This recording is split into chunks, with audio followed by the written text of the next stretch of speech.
Chairman, I'd like to respond to some of the comments and contribution made by the backbench members of the government, such as they've been. I feel that the National Party backbench members are being very much treated like mushrooms.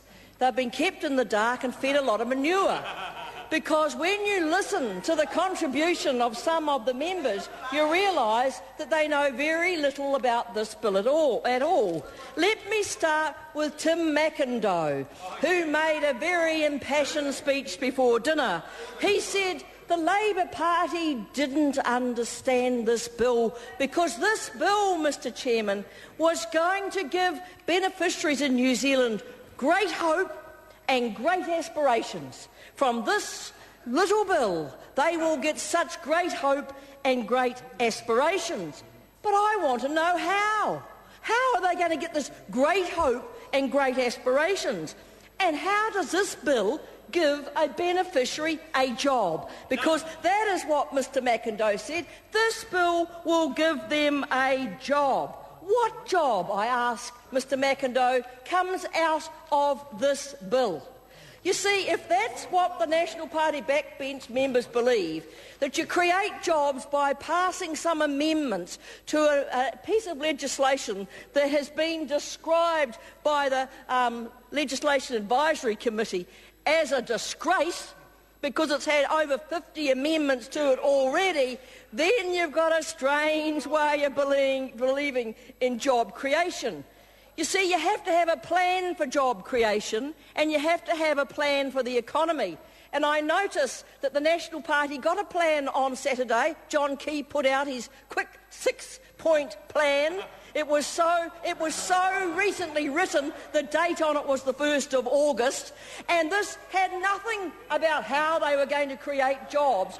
So how are these poor beneficiaries going to get great hope and great aspirations out of this piece of legislation? You see, the key to moving people off any benefit is to have a job for them to go to. And what we have heard all around New Zealand and from the provinces, from the far north to the south, is there are not jobs for people to walk into. So they're not going to have this great hope and great aspiration because for them there is not a job. So what is this bill all about? This bill is supposed to be about fairness, the principles of fairness and an unrelenting focus on work.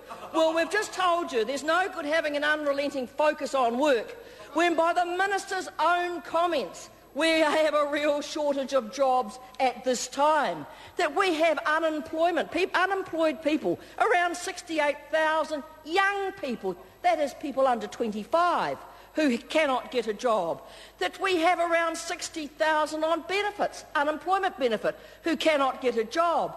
But we know they will work if there are jobs out there. So the idea that there's an unrelenting focus on job, you cannot believe that. Because there is no plan for the jobs, there is nothing happening for the jobs, there is one silly little bill that talks about it. The next issue is around fairness. Well, I would like to point out to the Minister the submission that came from the Law Society. Now, the New Zealand Law Society, I don't believe, is an organisation that makes submissions to bills lightly, but they made a submission on this bill and they opposed this bill because it isn't fair. It isn't fair because it discriminates. That's what they said. It discriminates. It discriminates against men. That is the point that they made for the member for Ashburton or whatever it's called. This bill discriminates.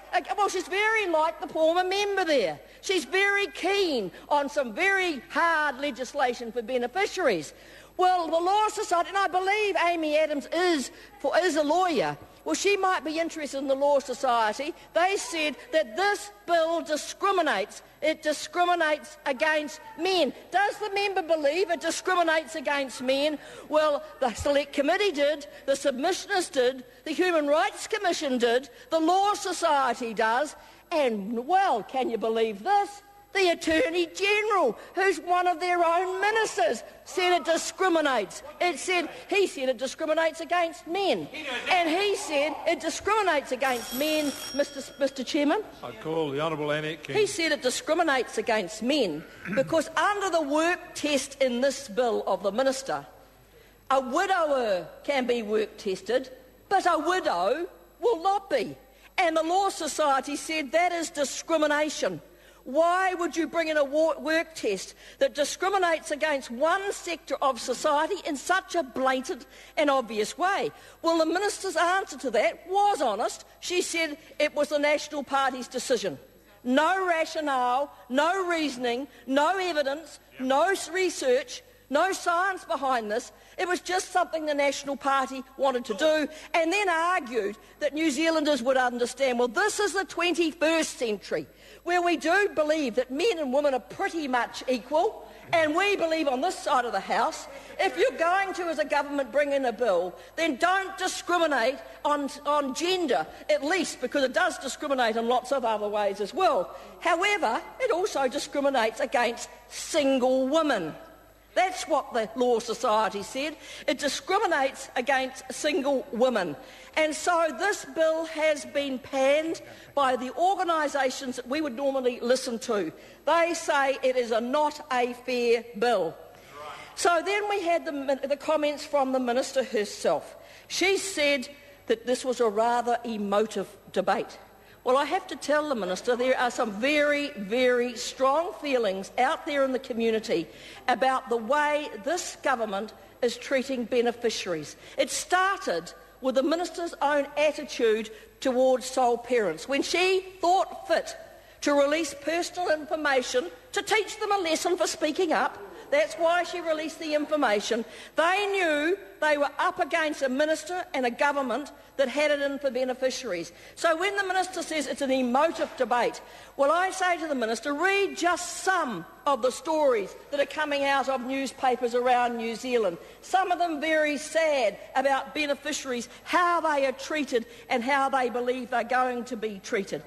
The minister also left us rather confused as to what the bill does. She said, and she's made many speeches saying, this bill will have an unrelenting focus on jobs.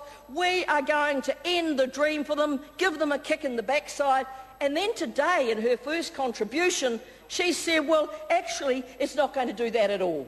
And people won't be made to work. Well, Minister, do you know, at this very moment, that we have New Zealanders, and I can